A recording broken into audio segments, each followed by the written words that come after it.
这里被称作全国第一邪寺，怒目圆睁的雕像，造型诡异的设计，甚至还有人说这座寺庙是专门供奉鬼神的。那么其中到底有何等玄机呢？我们印象中的寺庙大多庄严肃穆，就算是地处偏僻的小庙也同样如此，寺内都会明显有着一股端正之气，使前来的香客能感受到四处充满了佛性。但接下来要讲的白瀑寺却完完全全不同，它位于北京门头沟的山区内，周边群山环绕。由于寺庙内的佛像大多造型诡异，面目狰狞且直视香客，让所有来过这里的人都觉得身处恶鬼谷一般。但实际上白瀑寺在一开始的时候并非如此。白瀑寺始建于我国的辽代，建造之初和普通的寺庙没有任何区别，但由于处在深山之中，根本没有香客，所以很长一段时间里庙内没有任何香火。时间长了，这里就变成了一片废墟。直到明朝的时候，来了一个天竺和尚，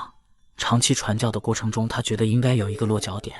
于是就在四周募集资金开始重修庙宇，结果却在地下挖出了一块造型诡异的石头。此时圆润异常，浑然天成，没有丝毫雕刻痕迹的情况下，上面竟有佛经显现。天竺僧人心中欣喜，当即便将此事当作建造佛寺的基石。殊不知这块石头大有来历，因为这座寺庙在破败之后成为了鬼神所在之地，很长一段时间里附近人都不敢靠近。直到明朝之后，人们才将寺庙损毁。传说这块被天竺僧人挖出的石头上有一丝恶灵的神念。天竺僧人将白瀑寺修建完成后，附近的百姓纷纷上前供奉，可在见到其中那诡异凶恶的佛像后，纷纷面色惶恐，甚至还有人直接瘫软到了地上。再加上听说修建的基石沾染了恶灵的恶气，使得周边信徒更无人敢上门供奉。又过了很长一段时间之后，白瀑寺来了一个非常诡异的僧人，他面色阴暗，不善言语，虽身穿佛衣却没有任何佛气。天竺僧人见到此人后，仿佛看到了100年前的恶鬼，当即便魔障了。先是用绳子绑上了外来僧人，并且还把他活生生地埋在了寺庙之下。天竺僧人在做完此事之后，很快恢复了灵智。他也没想到自己会做出如此恐怖的事情，自觉已然不配在寺庙修行，更不配再向世人传播佛教，于是当晚便投河自尽。而在此惨案发生之后，白瀑寺又变成了一片废墟，附近的人们都对此地避之不谈。直到时间到了1998年，一位僧人来到了白瀑寺的遗址之上，花费了巨资在原来的基础之上重新修建，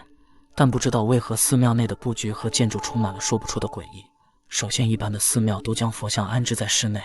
白瀑寺却反其道而行之，每一座佛像都放在人们想象不到的地方，有的在池塘之内，有的在屋顶之上。更恐怖的是佛教的造型，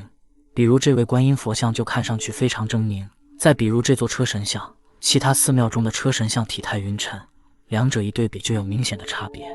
而接下来的释迦牟尼像更是诡异，周身遍布4条神龙以及一对凤凰，讲的也是释迦牟尼成圣的神话故事，但看起来整体的造型总是那么不和谐，甚至很多人觉得如果看的时间久了，心里一定会生出一点点的不适感。因为以释迦牟尼为原型的金铜像本身就非常诡异，